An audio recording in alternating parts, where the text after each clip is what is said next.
Assalamu alaikum warahmatullahi ta'ala wabarakatuh. ‘Yan cikin gida wannan ‘yan wannan cikin gida muna muku barka da warhaka, muna muku barka da wannan lokaci.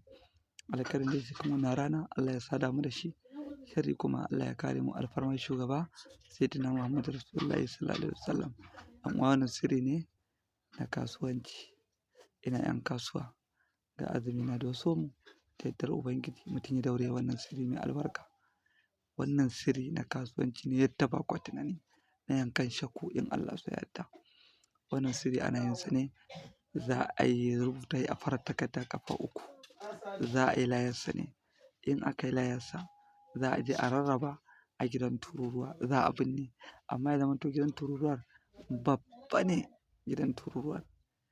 In aka kowane gidan tururuwa za a je a binne guda ɗaya. In aka je aka binne guda ɗaya sai ka dawo. In ka dawo gida sai ka yi wuridin wallahu galibun ala amri ƙafa 111 kwana uku.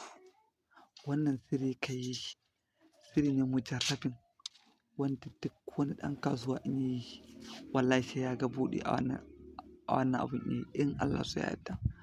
Kuma shi wannan sirri yana tafiya da jalabi ne da dafa'i. Inda ake nufi da jalabi, jalabi jama'a.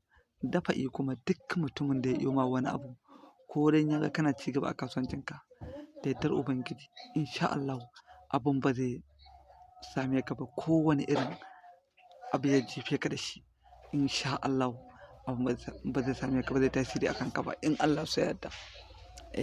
Shi yasa muka ce a yi shi da yardar Ubangiji. In Allah ya yarda in mutum ya yi zai yi wa Allah godiya kuma zai mana addu'a da yardar Ubangiji.